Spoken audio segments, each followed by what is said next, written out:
Welcome to the Sports Betting Preview Show, a pregame.com podcast. This is segment 4 of 6 Big Game Preview. We're going to take a look at Murray State and Vanderbilt on Thursday. I'm Marco D'Angelo, joined by Vegas Runner. We're going to break this game down, and as we always do, let's go to the man. Vegas Runner, hit me up with the numbers on this one. Okay, this one got plenty of action. Vandy opened up a 4.5-point favorite, finally put a total out at 141.5. Line today, Vandy -3. Total still 141.5. No one's had time to steam the totals. So all the totals we're going to talk about today, Marco, are pretty much where they opened up. This game moved immediately. Wise guys were waiting to unload on Murray State, and they wasted no time. It got bet at 4.5. It got bet at 4. It got bet at 3.5. Now it's down to 3. I've actually even seen a couple 2.5. Yeah, exactly. Yeah, because now you're seeing the guys that get to play late, people that follow wise guy moves, and they're seeing that Murray State's the team they steamed. And what we're seeing is everyone's talking about them on TV. They could be the Cinderella team, the possible, Sweet 16, and this is the team no one wants to face. So they're getting a lot of public play, I think they're going to end up getting. More importantly and finally is you got to be careful with all that stuff. I mean, because it's already factored into the number. Now, when you're hearing nonstop on TV, everyone talking about a team as a Cinderella team, it's going to get a lot of public play. And what happens is if the wise guys already steamed it and now the public's going to bet it, the value's gone. And that's what I'm seeing here. I like Murray State at 4.5. I'm not going to lie. And I know a couple guys that got 5. Mm-hmm. But now at 3, I really think the line's where it should be and the value's gone.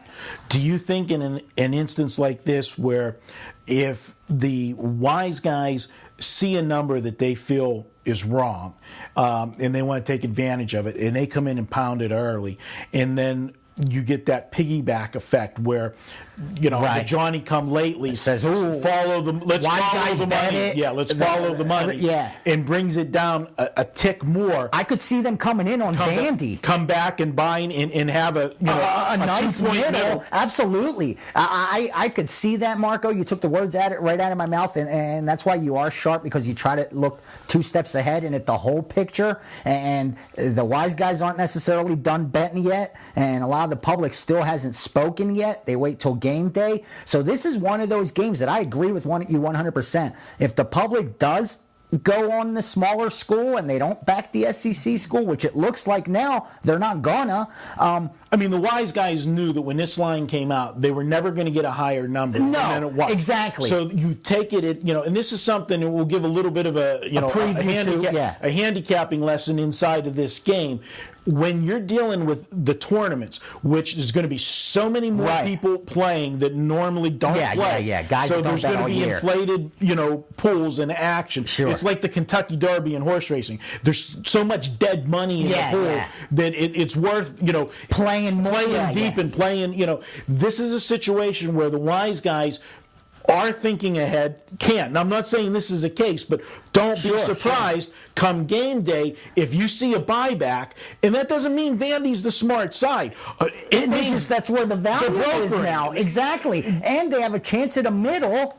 And with no risk. Exactly. And it's a good number because, let's tell it like it is. This game shouldn't be a 2-point. Vandy shouldn't only be 2 over Murray State. So, I could see them saying it's like anything else. At 10 cents, it might be worth, Team A, but at 15 cents, you have no choice but to support Team B. Now, when I look at games, in the NCAA tournament, when you've got one of these type of teams like a Murray State that most people, they probably don't even know where Murray State's at. Exactly. It's a situation now, now what do? We look at. And they're going to look, the average bettor that's not, following sharp money or this or that, they're going to look and say, okay, we got a mid-major conference that they probably don't even know the name of the conference they're out of, playing an SEC, and the line's in the territory of just pick the winner. When you're 3 points or less, you're almost picking the winner, and they're going to look to that that SEC team. When I handicap and you don't have Murray State, what do you use as a barometer? Well, the only thing you can use as a barometer for me in the tournaments are two things. You look back to December and see if who they played out of conference. Nobody. They had, they had one 300s right. in They played non-conference one game out of conference, noteworthy, and that was California. It was the first game of the season. Yeah, exactly. So you can't even take real stock in it because California, you don't know, the chemistry. Look how and so far they've forth. come. Yeah. Right. California was minus 13.5 and only win by 5. So if you want to take something away from that, you can say, hey, well, they did play one big school. They played well. They covered the number. So that's it. But then you look at what did they do on the road this year? Because that's what they're going to be playing here. It's not a true road game because it's a road game for the other team too, but they're not in their friendly confines. This team was 30-4, I believe. Overall, yeah. Overall. First team to get to 30. All 4 losses were on the road. Yeah. They were undefeated at home. All 4 losses came on the road. So that's where in conference, That's where they're one, week other than the California game, right. So it's a situation that, what do you do? If you put the gun to my head, I lean to Murray State, but I'm not going to make an official play on this game because I'm like you. The value has evaporated on Yes, I'm telling you, I leaned Murray State too, Marco, and this is one of the games we covered with Chad Millman from ESPN, and I said the value's gone now, and I leaned Murray State. My questions with Murray State were, this team's been off since March 6th. So that's going to be 12 days in between. That could play a factor, the layoff. And the reason I was worried about the Vandy side was this is a team that had gone to 5 straight tournaments under Coach Stalling, and last year they didn't get in. So now all of a sudden was getting back to the tournament the major goal. Did they accomplish that? But because they're a big SEC school, I don't think so. I think they're here to advance. Yeah. They're not just happy getting in. I think we could, come to that conclusion. So I think their main goal isn't accomplished yet. This is a team that thinks it could make a run in the tournament. They had a tough schedule, and what I like about this team is that they get to the free throw line.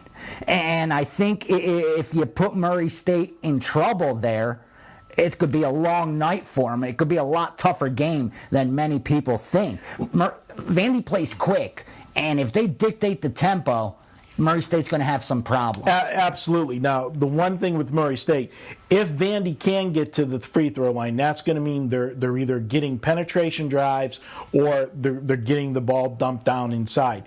This Murray State team is one of the best defensive teams in the country.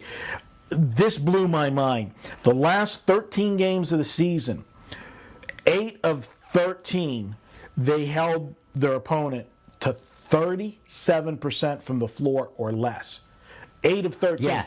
Only one team out of the 13 shot over 50% against this team. They put you on lockdown. Yeah, they do. But here's the only thing I believe that Vandy has an advantage.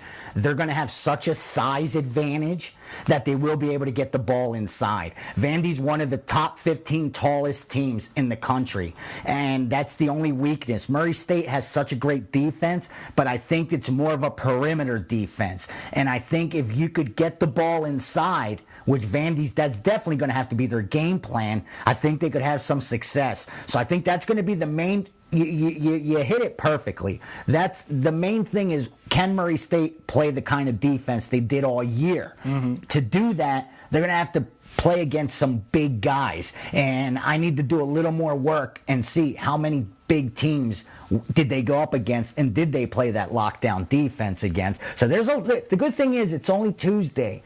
And there's still a lot of days to get a lot more work done, now that we know the matchups. Right.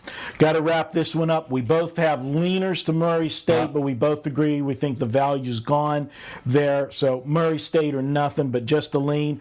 Remember, we're going to be back with another big game preview, and you can always watch all of our videos at pregame.tv. And if you want to download and listen, go to iTunes, search for pregame.com. You'll be able to find all of our podcasts. Download, listen at your convenience.